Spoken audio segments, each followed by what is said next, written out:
کاہل شیر۔ کسی جنگل میں ایک شیرنی رہتی تھی جس کے 2 بچے تھے۔ وہ اپنے دونوں بچوں سے بہت پیار کرتی تھی۔ جب تک بچے چھوٹے تھے تب تک شیرنی روزانہ انہیں دوسرے جانوروں کا شکار کر کے لاتی اور خوب پیٹ بھر کر انہیں کھلاتی۔ پھر جب بچے تھوڑے بڑے ہوئے تو اس نے انہیں بھی شکار پر لے جانا چاہا تاکہ انہیں بھی شکار کرنا آئے۔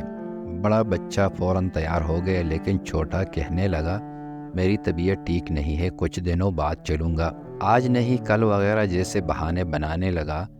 بڑا بچہ ماں کے ساتھ شکار پر جانے لگا۔ کچھ دن اور بیت گئے پر چھوٹا بچہ اب بھی شکار پر جانے کے لیے راضی نہ ہوا۔ دراصل وہ بہت کاہل تھا۔ وہ سوچتا تھا کہ جب بیٹھے بٹھائے کھانے کو مل جاتا ہے تو میں محنت کیوں کروں۔ شیرنی اس کو بہت سمجھاتی کہ وہ شیر کا بچہ ہے، اسے اپنی خوراک حاصل کرنے کے لیے جدوجہد کرنا ہوگی، ورنہ سستی اس کی عادت بن جائے گی۔ چھوٹا بچہ اپنی ماں کی نصیحت کو ایک کان سے سن کر دوسرے سے نکال دیتا۔ وقت تیزی سے گزرتا گیا اور دیکھتے ہی دیکھتے شیرنی کے دونوں بچے بڑے ہو گئے۔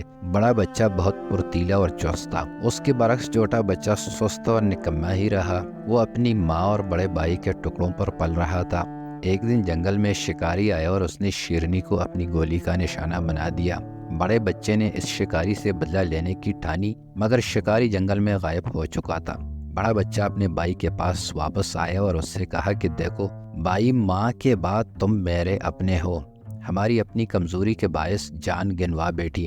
میں ڈرتا ہوں کہیں تمہاری سستی اور کاہلی تمہیں نقصان نہ پہنچا دے، اس لیے اب تم سستی چھوڑ دو، میرے ساتھ شکار پر جایا کرو۔ یہ سن کر چھوٹا شیر غصے سے بڑک اٹھا اور دھاڑ کر بولا تم مجھ سے حسد کرتے ہو؟ میری پرواہ مت کرو، مجھے خدا نے پیدا کیا ہے، وہی میری حفاظت کرے گا، وہی مجھے رزق دے گا۔ اس پر شیر بولا بے شک خدا رازق ہے، اس نے سب کو پیدا کیا اور وہی سب کو رزق بھی دیتا ہے، پر ساتھ ہی وہ یہ بھی کہتا ہے کہ تم محنت کرو، اس کا پھل میں تمہیں دوں گا۔ جب تم رزق کے لیے محنت نہیں کرو گے تو وہ تمہیں رزق کہاں سے دے گا؟ اس پر چھوٹا شیر بولا مجھے یہ نصیحت دینے کی ضرورت نہیں، میں اپنا اچھا برا خوب سمجھتا ہوں۔ اپنے چھوٹے بھائی کی اس ہٹ درمی پر بڑے شیر کو بہت دکھ ہوا اور وہ خاموش ہو کر چلا گیا۔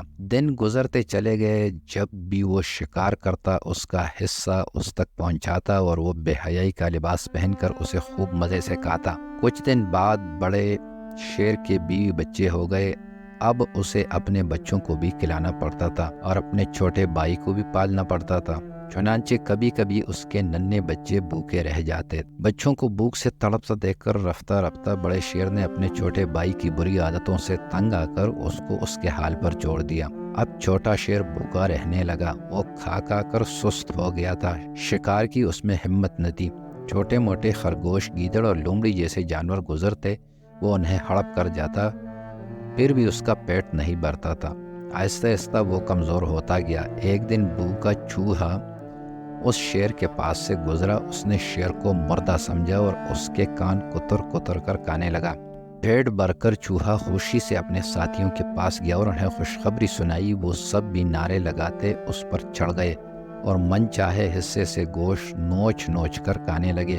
اس طرح یہ کمزور اور چھوٹی سی جنگل کی مخلوق جنگل کے بادشاہ کو عبرتناک انجام تک لے گئے۔